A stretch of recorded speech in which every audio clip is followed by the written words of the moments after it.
l'enjeu est de trouver vraiment le curseur et l'équilibre entre les activités humaines, vous l'avez dit, qu'elles soient culturelles, sportives ou événementielles, et puis la préservation de la nature.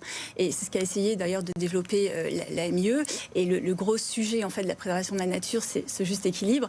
Et justement pour tout ce qui est grand événement, notamment les festivals, on est plusieurs, notamment dans notre groupe politique, à penser que lorsque les festivals ou les événements sont de grande envergure, il faut arriver à arbitrer et à mettre une fin en fait à ces événements parce que leur envergure est trop forte et risque en effet de perturber la faune et la flore. Alors l'avancée de cette MIE, ça a été notamment de lancer un protocole pour que les études d'impact soient réalisées par la ville de façon à objectiver ces études d'impact, ce qui jusqu'à présent était fourni par les organisateurs et qui donc parfois n'utilisaient pas ni un périmètre ni un délai qui pouvait convenir pour être très objectif. Donc ce que vous visez là par exemple c'est le festival We Love Green par exemple ? Entre autres. Moi je pense que le protocole qui va être mis en place c'est une première avancée mais qui servira à arbitrer notamment pour des événements intermédiaires. Mais je pense que quand on a des événements comme We Love Green qui accueillent plus de 100 000 personnes sur 3 jours, qui a une sonorité très forte. Je pense que là, il n'y a plus à tergiverser et à se dire est-ce qu'on fait un protocole, est-ce qu'on fait une étude d'impact. Je pense qu'il faut avoir le courage politique de dire maintenant on arrête, il faut que ce soit fait ailleurs.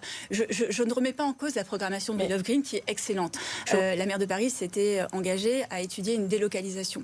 Là, c'est vrai que de nouveau, il y a eu un appel à projet qui a été lancé dans le Bois de Vincennes pour l'organisation d'un festival. Je pense qu'il n'y a pas eu forcément de volonté politique de l'organiser soit sur un autre endroit à Paris, soit de demander à des communes de l'Île-de-France ou du moins de la métropole si elles avaient des lieux plus adaptés. Il y a parfois des terrains vagues qui ne font pas partie de bois, donc il y a moins de problèmes vis-à-vis de la faune et la flore.